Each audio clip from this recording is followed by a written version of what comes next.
प्रदेश, ओडिशा, गुजरात और छत्तीसगढ़ सरकार ने 26 जुलाई को सेना के अग्निवीरों को राज्य पुलिस की भर्ती में आरक्षण देने की घोषणा की। कारगिल विजय के 25 साल पूरे होने पर इन राज्यों के मुख्यमंत्रियों ने इसकी घोषणा की है। इस तरह अब तक 7 राज्य अग्निवीरों को लेकर के ऐलान कर चुके हैं। देखिए रिपोर्ट। मध्य प्रदेश, उत्तर प्रदेश, ओडिशा, गुजरात और छत्तीसगढ़ सरकार ने 26 जुलाई को सेना के अग्निवीरों को राज्य पुलिस की भर्ती में आरक्षण देने की घोषणा की। कारगिल विजय के 25 साल पूरे होने पर इन राज्यों के मुख्यमंत्रियों ने इसकी घोषणा की। इस तरह 7 राज्य अग्निवीरों को लेकर ऐलान कर चुके हैं। 2 साल पहले केंद्रीय गृह मंत्रालय ने भी बीएसएफ, सीआरपीएफ, आईटीबीपी, एसएसबी और सीआईएसएफ में अग्निवीरों को 10% आरक्षण देने की घोषणा की थी। वहीं हरियाणा सरकार अग्निवीरों को 10% आरक्षण देने का फैसला कर चुकी है। उत्तराखंड सरकार भी 22 जुलाई को अग्निवीरों को आरक्षण देने का ऐलान कर चुकी है। मध्य प्रदेश के मुख्यमंत्री मोहन यादव, यूपी के मुख्यमंत्री योगी आदित्यनाथ और छत्तीसगढ़ के मुख्यमंत्री विष्णुदेव साय ने कहा, अग्निवीर जब सेना में सेवा के बाद वापस आएंगे तो उन्हें राज्य पुलिस और फॉरेस्ट गार्ड की भर्ती में आरक्षण के साथ छूट दी जाएगी। और चलिए रुक करते हैं अगली खबर की ओर। मुख्यमंत्री भजनलाल शर्मा ने बड़ा ऐलान किया है। अब राजस्थान में भी अग्निवीरों को आरक्षण मिलेगा। सीएम भजनलाल ने कहा कि पुलिस विभाग, जेल प्रहरी, वन रक्षक भर्ती में आरक्षण मिलेगा। राज्य सरकार इस संबंध में योजना बना रही है और जल्द ही योजना को लागू किया जाएगा। सुनिए क्या कुछ कहा। कारगिल दिवस जयंती के अवसर पर मैं उन सभी शहीदों को नमन करता हूं जिन्होंने मातृभूमि के लिए अपने आप को समर्पित कर दिया। देश के यशस्वी प्रधानमंत्री नरेंद्र मोदी जी ने अग्निवीरों के माध्यम से उन सभी ऐसे योद्धा जो समय, समर्पण और ईमानदारी से काम करने वाले हैं, हमारी राजस्थान की सरकार ने भी उन सभी को पुलिस विभाग में, जेल प्रहरी के रूप में, वन रक्षक के रूप में राजस्थान की सरकार ने उनको आरक्षण का प्रावधान रखा है। ऐसे अग्निवीरों को सेवा का मौका मिलेगा और वो आगे काम करेंगे। और अग्निवीरों को लेकर सीएम योगी ने बहुत बड़ा फैसला लिया है। योगी सरकार सेना में अपनी सेवा देकर लौटे अग्निवीरों को आरक्षण देगी। यूपी पुलिस, पीएसी में आरक्षण दिया जाएगा।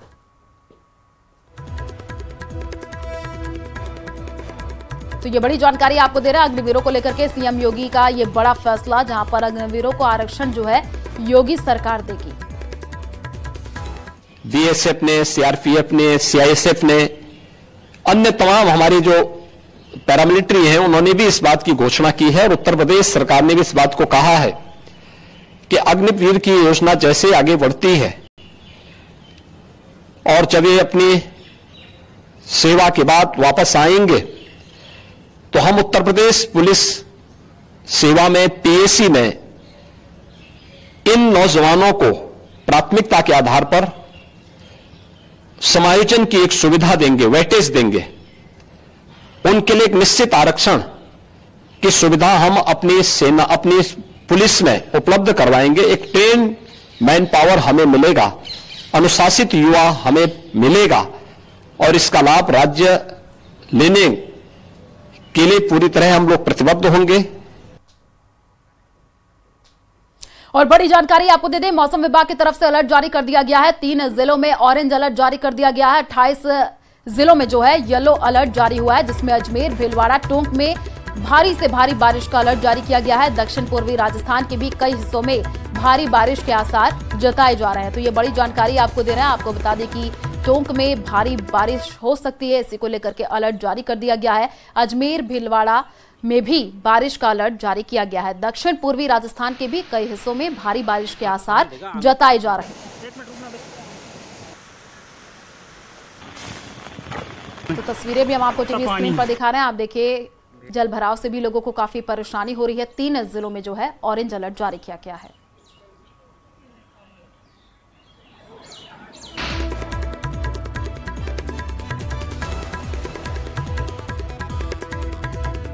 और मौसम विभाग ने आज दिल्ली एनसीआर समेत उत्तर भारत के कई राज्यों में भारी बारिश की चेतावनी जारी की है, जिसमें दिल्ली और यूपी के अलावा गुजरात, राजस्थान और मध्य प्रदेश में भी मूसलाधार बारिश होने की आशंका जताई गई है। जबकि महाराष्ट्र में पिछले दिनों हुई मूसलाधार बारिश ने हालात बिगाड़ दिए हैं, तो वहीं उत्तराखंड में लगातार हो रही बारिश की वजह से ज्यादातर नदियां उफान पर हैं। तो वहीं गुजरात के करीब 8 जिले भारी बारिश की वजह से बाढ़ से प्रभावित है। तस्वीरें में हम आपको टीवी स्क्रीन पर दिखा रहे हैं। आप देखिए, कई जगहों पर जलभराव की स्थिति देखने को मिल रही है, लोगों को भी काफी परेशानी हो रही है। तो बारिश से गुजरात के 8 जिले पूरी तरीके से प्रभावित हो गए हैं। मौसम विभाग ने अलर्ट जारी किया है। तो दिल्ली एनसीआर में कई राज्यों के लिए भी अलर्ट जारी कर दिया गया है। ये बड़ी जानकारी आपको दे रहे हैं। बाढ़ जैसे हालात भी कई जगहों पर अब देखने को मिल रहे हैं। तो ये बड़ी अपडेट तस्वीरें दिखा रहे हैं। उत्तराखंड में कई नदियां जो है वो उफान पर है। तो भारी बारिश की चेतावनी जारी कर दी गई है। बारिश से गुजरात के जो 8 जिले हैं वो पूरी तरीके से प्रभावित हो गए हैं। भारी बारिश कई जगहों पर देखने को मिल रही है। इसी को देखते हुए मौसम विभाग ने अलर्ट जारी किया है। कई जगहों से तस्वीरें देखने को मिल रही हैं, जहां पर ये देखने को मिल रहा है कि भारी बारिश से आम जनजीवन पूरी तरीके से प्रभावित हो गया है। तस्वीरें हम आपको टीवी स्क्रीन पर दिखा रहे हैं। आप देखिए कि कैसे जो है वाहन रेंगते हुए नजर आ रहे हैं। कई घरों में पानी घुस गया है। अब जो है इसी को देखते हुए मौसम विभाग ने कई जगहों पर अलर्ट जारी कर दिया है। और चलिए रुक करते हैं अगली खबर की ओर। कोटा ग्रामीण के इटावा इलाके में चंदल नदी में एक बार फिर उफान आ गया। नदी में उफान के चलते कोटा सवाई माधोपुर जिलों का जो संपर्क है वो कट गया। केतुदा बालाजी पुलिया पर करीब 2 फीट पानी की चादर चल रही है। इटावा सवाई माधोपुर मार्ग जो है आवागमन वहां पर बंद हो गया है। मध्य प्रदेश व आसपास के क्षेत्र में बारिश हो रही है। इसके चलते काली सिंध और पार्वती नदी में भी तेजी से पानी की आवक हो रही है, जिसका असर कोटा ग्रामीण के सुदूर अंचल के इलाकों में पड़ रहा है। तो कोटा सवाई माधोपुर जिलों में संपर्क जो है वो टूट गया है। चंबल नदी में उफान आया है। तस्वीरें हम आपको टीवी स्क्रीन पर दिखा रहे हैं, जहां पर अब संपर्क टूटने से भी काफी ज्यादा यहां पर लोगों को परेशानी हो रही है। तो पुलिया पर 2 फीट तक पानी आ गया है। उसकी तस्वीर हम आपको कोटा से दिखा रहे हैं, जहां पर चंबल नदी में ये उफान आया है।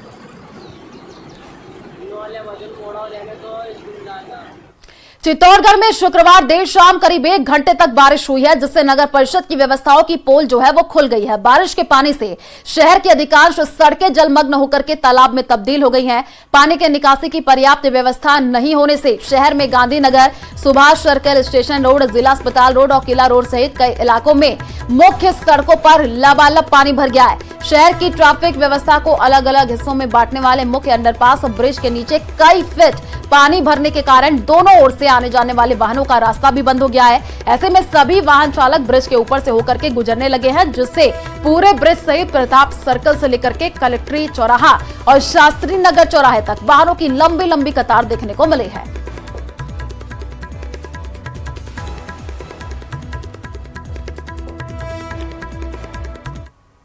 और बीकानेर के लूणकरणसर से बड़ी खबर सामने आ रही है, जहां पर देर रात माइनर टूटा है। किसानों के खेतों में पानी भर गया है। कई किसानों की फसलें भी चौपट हो गई हैं और 2 दिन पहले भी माइनर टूटा था, तब विभाग ने खानापूर्ति की थी। किसान का जो है अधिकारियों को फोन करते रहे। सुबह मौके पर जेईएन पहुंचे और जो है ये बड़ी जानकारी आपको दे रहे हैं। तस्वीरें भी हम आपको टीवी स्क्रीन पर दिखा रहे हैं। 2 दिन पहले जो है माइनर टूटा था और फोन करते रह गए अधिकारियों को किसान, लेकिन किसी ने फोन नहीं उठाया। सुबह मौके पर जेईएन पहुंचे, फिर जाकर के पूरे हालातों का जायजा लिया गया और तस्वीरें भी हम आपको टीवी स्क्रीन पर दिखा रहे हैं। लूणकरण से ये बड़ी जानकारी, जहां पर देर रात माइनर टूट गया, किसानों के खेतों में पानी भर गया, कई किसानों की फसलें पूरी तरीके से चौपट हो गई और 2 दिन पहले भी माइनर टूटा था, तब भी विभाग ने केवल खानापूर्ति की थी। दौसा जिले के टोडा गांव में एक मकान का आधा हिस्सा गिर गया। गनीमत ये रही कि रात के समय हुए इस घटनाक्रम के दौरान घर के अन्य सदस्य दूसरे हिस्से में सो रहे थे, जिसके कारण उनकी जान बच गई। मकान का एक हिस्सा धराशायी होने की सूचना मिलने के बाद स्थानीय जनप्रतिनिधि और सिकंदरा थाना पुलिस मौके पर पहुंची। साथ ही मौके से मलबे को हटाया गया। तस्वीरें आपको दिखा रहे हैं। तेज बारिश के कारण यहाँ पर मकान गिर गया। उसके बाद से लोग भी एक जगह पर इकट्ठा हो गए। रात के समय मकान का आधा हिस्सा जो है गिर गया। तो बाल बाल घर के जो सदस्य हैं वो बच गए। दौसा के टूरडा गांव की ये तस्वीर आपको दिखा रहे हैं। आप देखिए मकान का एक हिस्सा जो है वो रात के समय ही गिर गया। उसके बाद से आसपास के लोग भी वहां पर पहुंचे। गनीमत ये रही कि घर के सदस्य जो है वो अपनी जान बचा करके घर से बाहर निकले। तस्वीर आपको दिखा रहे हैं, तेज बारिश की वजह से ये जो मकान है वो गिर गया।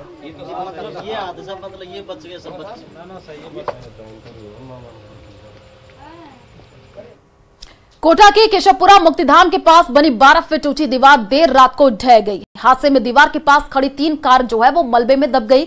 गनीमत ये रही कि हादसे में कोई हताहत नहीं हुआ है, लेकिन 2 बच्चों को मामूली चोटें जरूर आई हैं। हादसे के बाद स्थानीय लोगों में आक्रोश देखने को मिल रहा है और स्थानीय लोगों का ये कहना है कि ये दीवार 25 साल पुरानी है और इसका ऊपरी हिस्सा नया बनाया गया था, लेकिन घटिया निर्माण के चलते ये हादसा हुआ है। हादसे के बाद मौके पर लोगों की भीड़ भी इकट्ठा हो गई। मौके पर पहुंचे जो है सीआईडी, डीएसपी और साथ ही साथ पुलिस के अधिकारी वहां पर पहुंचे। मामले की पूरी जानकारी ली गई। फिलहाल महावीर नगर थाना पुलिस अब इस पूरे मामले की जांच पड़ताल में जुटी हुई है।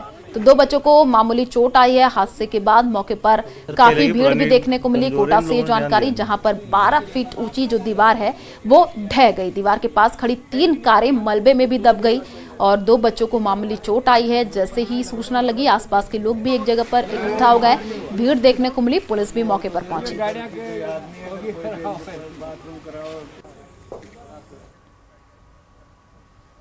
और दौसा के मित्रपुरा गांव के हालातों से जुड़ी खबर दिखाने के बाद प्रशासन अलर्ट हो गया है। खबर दिखाए जाने के बाद जो है एसडीएम और एडीएम गांव में पहुंचे। पानी निकासी के इंतजाम किए जा रहे हैं। डीएम ने डीएसओ गांव में खाद्य सामग्री पहुंचाने के निर्देश दिए हैं। देखिए रिपोर्ट।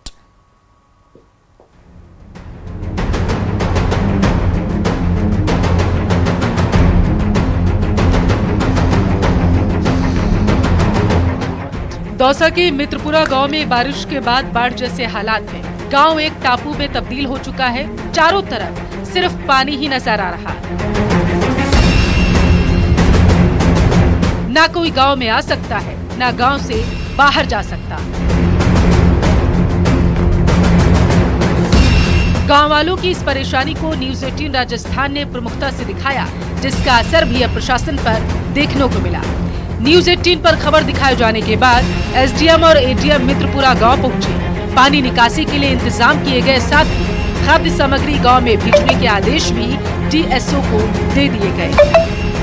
टेम्परेरी सोल्यूशन के लिए, क्योंकि ये 10-15 दिन पहले भी एक बार ये इशू आया था और एक कच्चे नाले के रूप में जो है कॉलेज के सामने से एक बनाया गया था, जिसको कि एनएच के नाले के अंदर जोड़ा गया था और पानी की निकासी की गई थी। लेकिन जैसा कि विदित है कि पिछले 1-2 दिनों में दौसा के अंदर जो है कि अधिक बरसात हुई है, तो इसके संदर्भ में पुनः जो है वो जो नाला कुछ दिन पहले बनाया गया था उसके माध्यम से भी, और इसके अलावा हमारे जो यहाँ पे इमरजेंसी रिस्पांस की टीम्स हैं, जैसे कि सिविल डिफेंस है और हमारे डीएसओ हैं, और जो हमने डिज़ास्टर मैनेजमेंट की प्लानिंग कर रखी है, हमने उन टीम्स को भी एक्टिव कर रखा है। हमारे मेडिकल टीम्स होगी, सभी को एक्टिव कर रखा है। और हमारे जो लोकल प्रशासनिक अधिकारी हैं, तहसीलदार जी, एसडीएम जी, वो अभी मौके पे जा कर के इसका जो भी यथासंभव हम disaster management point of view से प्रयास करेंगे, ताकि किसी भी प्रकार के लोगों को असुविधा न हो। मित्रपुरा गांव में ड्रोन कैमरे से आई इन तस्वीरों में देखा जा सकता है कि गांव के हालात कैसे हैं। मकान, दुकान, रास्ते सभी पानी में डूब चुके हैं। दरअसल गांव वालों ने प्रशासन को 48 घंटे में पानी को निकासी नहीं होने पर नेशनल हाईवे 21 को जाम करने की चेतावनी दी, जिसके बाद अधिकारी गांव पहुंचे। गांव के खराब हालातों के लिए स्थानीय लोग मित्रपुरा में बनाए गए मेडिकल कॉलेज को जिम्मेदार ठहरा। 15 दिन से पहले भी यहाँ बाढ़ के हालात बन गए थे। हमने प्रशासन को अवगत कराया है। स्थानीय जो हमारे सांसद हैं उनको भी हमने फोन किया है, कलेक्टर साहब को अवगत कराया, लेकिन कोई समाधान समस्या का निकलता नजर नहीं आ रहा है। प्रशासन आग मूंद कर सो रहा है।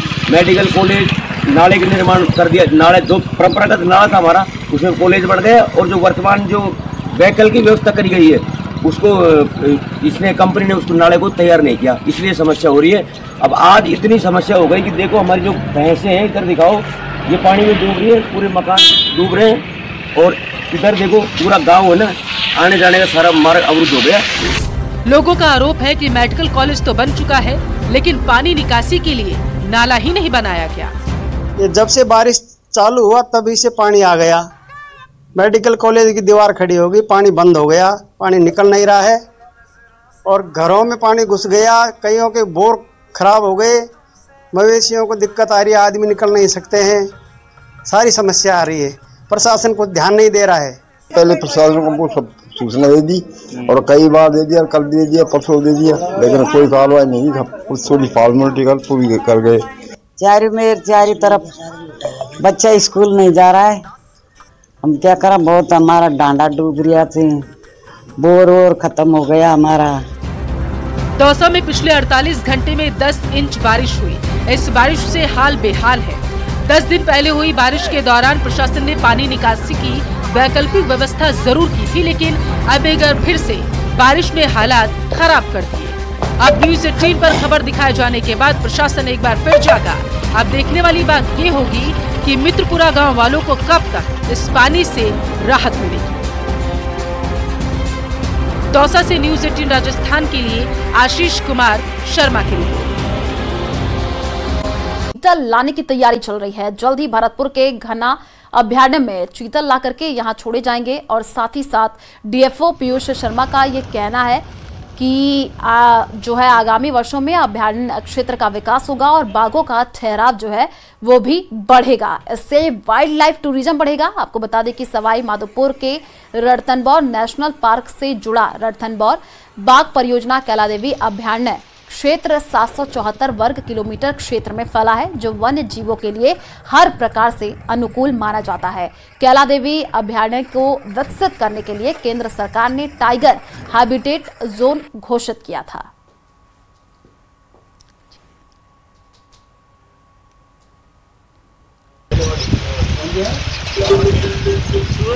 देखिए, हमने एक सॉफ्ट एनक्लोजर बनाया है 5 हेक्टेयर का। तो जैसा कि ये विदित है कि ये टाइगर रिजर्व आता है, सेकंड रणथंभौर का पार्ट है। यहाँ पर बाघों का कुनबा बढ़ाया जाए और उसके संरक्षण और संवर्धन के प्रति जो सरकार की और विभाग की मंशा है, उसी की कड़ी में एक सॉफ्ट एनक्लोजर बनाया गया है। सॉफ्ट एनक्लोजर में जो उसका प्रे बेस है टाइगर का, स्पॉटेड डियर, उसको लाने का हम लोग प्रयास कर रहे हैं। इसके संबंध में पत्राचार भी उच्च कार्यालय से किया जा चुका है। और सांचौर के जुंगरी गांव में पिछले साल हुए फर्जी आधार कार्ड के मामले में अब किसी बड़े फ्रॉड की तस्वीर दिखने लगी है। मामले के जो तार हैं वो मुंबई और बेंगलुरु से जुड़ रहे हैं। इसी पर पेश है एक रिपोर्ट।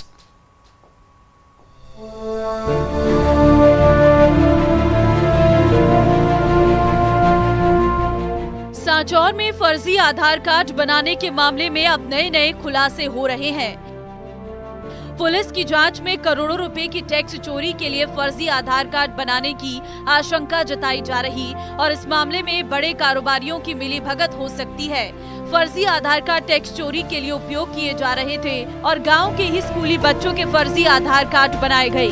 आरोपी स्कूली बच्चों को 200-200 रुपये का लालच देकर फर्जी आधार कार्ड के लिए उनकी डिटेल लेते थे। फर्जी आधार कार्ड के संबंध में सांचौर पुलिस के द्वारा 2 मुकदमे दर्ज किए गए। पहला मुकदमा नवंबर 2023 में एक परिवादी के द्वारा रिपोर्ट दी गई कि बच्चों का फर्जी आधार कार्ड बनाया जा रहा है। उसमें मुकदमा दर्ज करके अभी कुछ दिन पहले उसमें एक आरोपी मनोहर लाल बिश्नोई को पुलिस के द्वारा अरेस्ट किया गया और जो उसकी मशीन बनाने वाली है, जो आधार कार्ड बनाने वाली मशीन है, उनको भी जब्त किया गया। इस फर्जीवाड़े की गूंज विधानसभा में भी हुई। 20 जुलाई को कांग्रेस विधायक रतन देवासी ने ध्यान आकर्षण प्रस्ताव के जरिए ये मामला सदन में उठाया। इसका जवाब देते हुए संसदीय कार्य मंत्री जोगाराम पटेल ने कहा कि इस मामले में कुछ आरोपियों को गिरफ्तार कर लिया गया है। चूँकि ये मामला काफी गंभीर है, ऐसे में इस प्रकरण की जाँच CBI से कराने के लिए सिफारिश की गई है। IT की टीम को जो है अभी उपकरण नहीं मिले हैं, क्योंकि सीजिंग के बाद जो अभी तक कोई इसकी टेक्निकल जांच भी नहीं हो पाई है, जिससे जो है पूरा मामला जांच की भूमिका में है। अब देखने वाली बात यह है कि टैक्स चोरी की वारदात जो है, इसमें कौन कौन मिला हुआ था, कौन कौन टैक्स चोरी में जो सम्मिलित थे, वह तो मास्टरमाइंड पकड़ने के बाद में ही सामने आएगा। कैमरा पर्सन के साथ में न्यूज़ 18 के लिए प्रतीक सोलंकी। और चूरू से खबर है, जहां पर अटारी बॉर्डर से महविश को लेकर चूरू पहुंचे परिजन। आपको बता दें कि पाकिस्तान की महविश ने पिथिसर के रहमान से निकाह किया और 2 बच्चों का रहमान पिता है। इस्लामाबाद की 25 वर्षीय महविश भी 2 बच्चों की मां है। रहमान और महविश की सोशल मीडिया पर जान पहचान हुई, फिर वीडियो कॉन्फ्रेंस के जरिए दोनों ने 2022 में निकाह किया।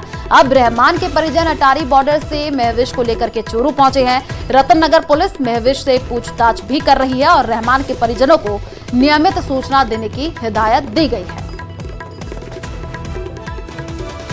तो पाकिस्तान से महविश आई है, 2022 में रहमान से निकाह किया था और 2 बच्चों का पिता है। चूरू के पिथिसर का रहमान। आपको बता दें कि इस्लामाबाद की 25 वर्षीय महविश भी 2 बच्चों की मां है। और ज्यादा जानकारी के लिए संवाददाता मनोज हमारे साथ फोन लाइन पर जुड़ चुके हैं। मनोज, पाकिस्तान से महविश आई है, क्या कुछ जानकारी अभी मिल रही है और कहा गया है परिजनों को कि नियमित सूचना देते रहें पुलिस को? जी बिल्कुल, मैं बताना चाहूंगा कि जो महविश है ये पाकिस्तान के इस्लामाबाद की है, जो कि अपनी बहन के साथ रहती है। 2006 के अंदर इसका निकाह हुआ था और उसके बाद इसका अपने पति से भी तलाक हो गया था, जिसके बाद इसकी जो जान पहचान है वो चूरू जिले के जो पिथिसर गांव का रहमान है उसके साथ हुई थी और दोनों की ईमो के ऊपर जो जानकारी है वो बताई गई है।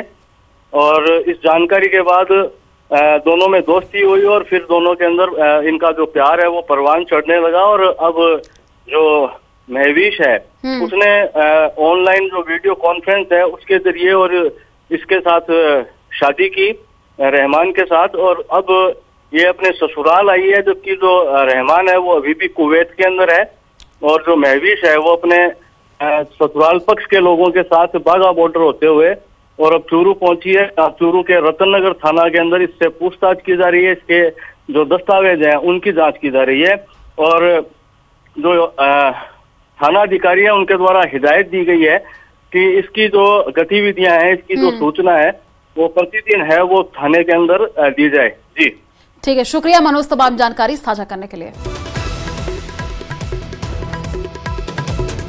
इस्लामाबाद भी 2 बच्चों की मां है और